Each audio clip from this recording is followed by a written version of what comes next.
and the employers, once they get to have our workers taken to Saudi Arabia, and there should be a proper provision on non-confiscation of travel documents.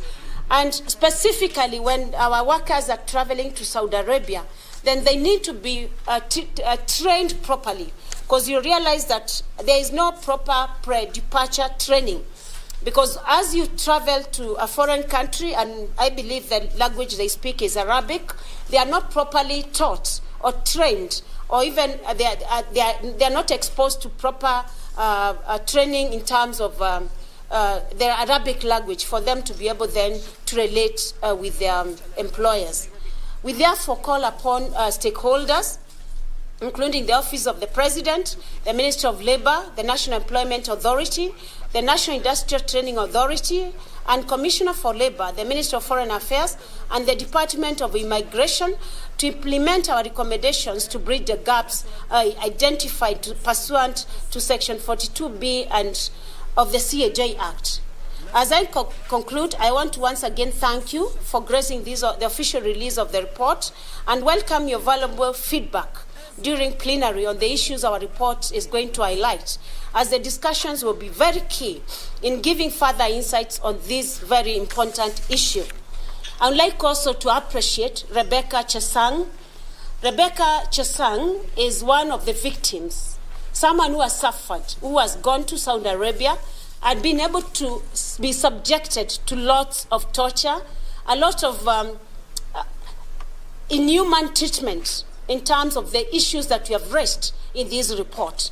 And so we thank Rebecca for agreeing to come to this meeting to be able to tell us firsthand the kind of mistreatment that they undergo when they get to the Saudi Arabia without proper laws, without proper contract, and most of the times you're being told that this human labor is being sold, such that by the time you leave this country, you have been sold, your services have already been sold, and even as you get to Saudi Arabia, you're not able to leave the employment because the employer says that they have already bought your service, and therefore they can afford to mistreat you, they can afford to misuse you the way they want. So these are some of the issues that we'll be speaking to when our team presents the report.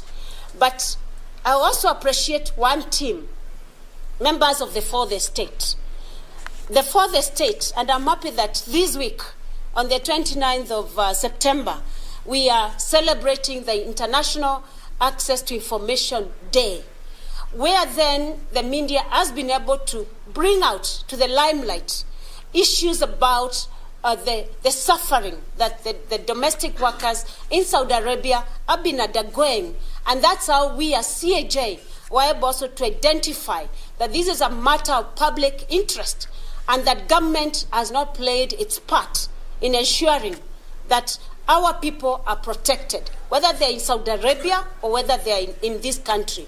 So therefore, we appreciate you, the Fourth Estate, the media, for making sure that this information is released to the people, is released to the citizens, and we've been able to deal with it.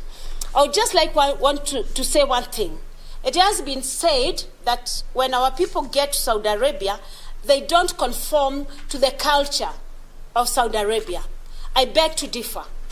It is not an issue about conforming to the culture of where you've been employed.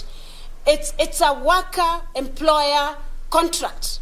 So what matters is that me as a worker, if I come to your home as a domestic worker, you must be able to respect my rights, because then when you travel to Saudi Arabia, you don't forget culture. Hata wahenga walisema mwacha mila ni mtumwa. So it's not an issue of you adapting to the culture of your employer.